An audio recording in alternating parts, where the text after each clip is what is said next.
You heard it before you understood it, a crack of noise. Then a voice cutting through from somewhere you could not see, a stranger on the highway talking to nobody and everybody at the same time.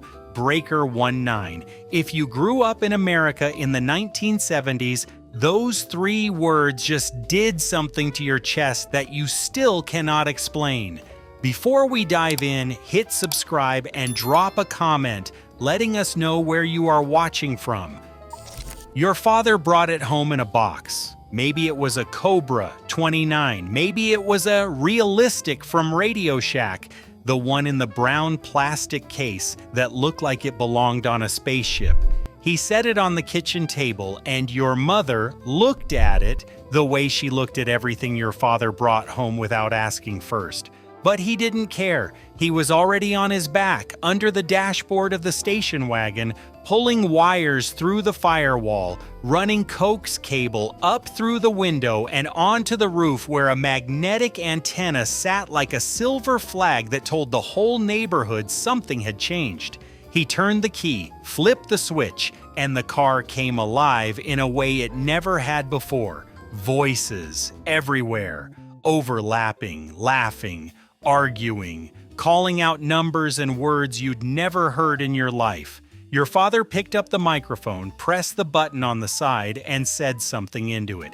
And someone answered. A stranger. From somewhere down the road, just like that, and you sat in the back seat with your mouth open because the world had just gotten bigger than you ever thought it was.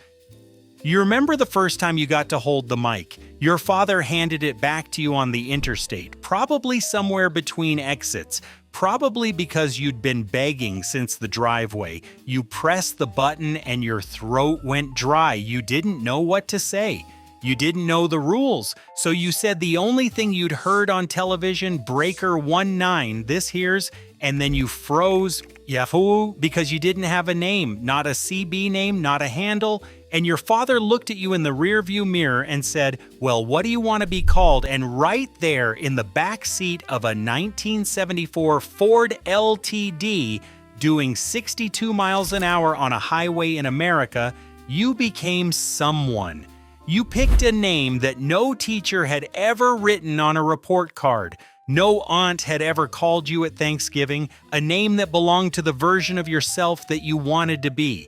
Nighthawk, Roadrunner, Fireball, Lightning. You pressed that button and you said it into the microphone, and a trucker 3 miles ahead said 10-4, Fireball, welcome to Channel 19. And something locked into place inside you that has never come loose. You were 12 years old and you had just named yourself. That was the thing nobody talks about. Your handle wasn't just a nickname, it was the first identity you ever chose. Every other name in your life had been handed to you. Your birth name, your confirmation name, your last name that tied you to a family you didn't pick. But this one was yours. You sat in your bedroom or your basement or the front seat of a car and you decided who you were going to be on the airwaves, and nobody could tell you different. Some guys changed their handles every few months. Some kept the same one for 40 years. Your father's handle might have been something modest like Country Boy or Blue Ridge. Your mother's was probably something she'd never admit to now. And yours. You remember yours. You haven't said it out loud in decades, but you remember it the way you remember your first phone number. It's carved in there. It's not coming out. And then there was the language. A whole vocabulary that existed nowhere else on Earth except between the static and the voices on those 40 channels. You learned it the way kids learn anything, by listening, by getting it wrong, by getting laughed at and trying again. Smokey meant police. Everybody knew that one. But then it got deeper. Bear in the air meant a helicopter. Motion lotion meant diesel. Cash register was a toll booth. Feeding the bears meant paying a ticket. Hammer down meant floor it. A Kojak with a Kodak was a cop with a radar gun. You were 13 years old and you spoke a language that your English teacher had never heard. You could sit in the car with your parents and hear a trucker say, there's a bear in the bushes at mile marker 42, and you'd know exactly what he meant. And your mother would look at your father and say, "What on earth is he talking about?" And you'd just smile because you belonged to something she didn't. You had a world she couldn't enter. And for a kid who spent most of his life being told what to do and where to sit and when to be quiet, that feeling was worth more than anything money could buy. The CB in the car was one thing, but the base station in your room was something else entirely. If your father loved you enough, or if you saved enough lawn mowing money, you had a rig on your desk, a real one. 23 channels, maybe 40 if you were lucky, an antenna on the roof that your father climbed a ladder to install on a Saturday morning while your mother held the base and told him he was going to break his neck. And at night, after the house went quiet and the hallway light went off and you could hear your parents' television murmuring through the wall, you'd turn that dial, channel by channel, listening. Some channels were dead, just static, like the sound of the ocean through a seashell. Others were alive. Voices you didn't know, people you'd never meet, a man talking about his day, a woman laughing at something you missed, two guys arguing about a football game, and sometimes on a clear night when the skip was right, you'd hear someone from 3 states away, just drifting in from the darkness like a radio ghost, a voice from Tennessee in your bedroom in Ohio, and you'd key up and say hello, and sometimes they'd hear you and sometimes they wouldn't, and it didn't matter, because you were connected to something vast and invisible and real. You were lying in bed at midnight, 13 years old, talking to America. No phone bill, no permission, no adult standing over your shoulder. Just you and the microphone and the night. Road trips changed forever the day your father bolted that antenna to the roof. Before the CB, a long drive was silence, AM radio, and your sister kicking the back of your seat. After the CB, it was a show. Your father would key up as you hit the interstate, and within 2 minutes he would have a conversation going with a trucker a mile ahead. The trucker would tell him where the gas was cheap, where the road was torn up, where the Smokeys were hiding behind overpasses with their radar guns. Your mother would lean over and say, "Ask him about a restaurant," and your father would ask, and the trucker would say, "There is a truck stop at exit 41, skip the diner, but the PIE is real." And your family would pull off at exit 41 and eat pie because a man you never met and never saw told you to. That was Tuesday in 1976. That was just how it worked. You trusted the voice on the radio because the voice on the radio had no reason to lie. He was just out there, same as you, rolling down the same highway, looking at the same sky, eating the same bad coffee at the same rest stops. You were strangers who shared a road and a frequency, and for those few minutes, you were something closer than strangers without quite being friends. There is no word in English for what CB people were to each other, but you know the feeling. You felt it every time a voice came back. Then Convoy happened, and everything went insane. C.W. McCall, who was not even a real trucker but an advertising man from Omaha named Bill Freeze, who wrote the song for a bread commercial, hit #1 on the Billboard charts in January 1976. Breaker 19. This here's the rubber duck. You heard it on the radio and you sang it in the shower and you hummed it at the dinner table until your sister told you to shut up. Then Smokey and the Bandit hit theaters in the summer of 1977, and Burt Reynolds did what Burt Reynolds always did. He made everything he touched look like the coolest thing on earth. The Bandit had a CB, Snowman had a CB. The whole movie was basically 2 hours of people talking on CB radios and driving too fast. And the whole country lost its mind. It made $300 million at the box office. And the Monday after that movie opened, every Radio Shack in America sold out of CB radio. The manager did not even have time to restock the shelves. People walked in and said, "Give me what he had. Give me what the Bandit had." 20 million. That's how many CB radios were in use in America by 1977. 20 million. Think about what that means. It means the guy behind you at the grocery store had one. The woman at the bank had one. Your mailman had one. Your dentist had one. Your teacher, the one who yelled at you for talking in class, had one in her Buick. And she was talking to strangers on Channel 19 every evening on the way home. And she had a handle, and she used words she'd never say in front of a chalkboard. This was not a hobby anymore. This was America doing something it had never done before and has not done since. Talking to each other. Not through letters, not through phone calls to people you already knew.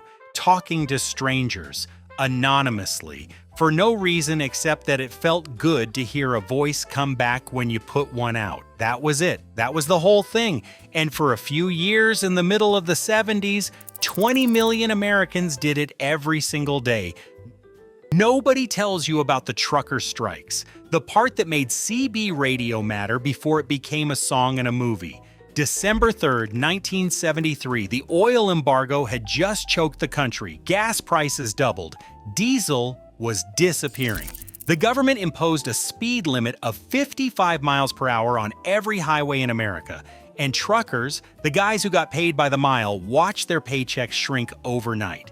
A 37-year-old driver from Kansas named J.W. Edwards, whose handle was River Rat, stopped his rig dead in the middle of Interstate 80 in Pennsylvania. He picked up his CB microphone and called for a shutdown. Within hours, truckers across the country were blocking highways. Within days, 100,000 people had been laid off because nothing was moving.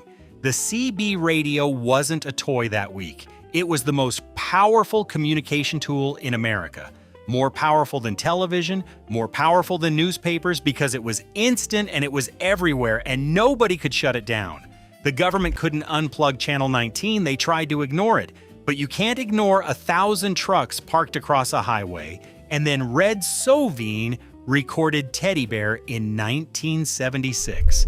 It was a spoken word country song about a little boy, paralyzed from the waist down, sitting in a wheelchair in his house, talking to truckers on his dead father's CB radio. His handle was Teddy Bear. His daddy had been a trucker who got killed on the highway, and the boy would sit by the radio every night and call out to drivers passing through on the interstate, and they would talk to him.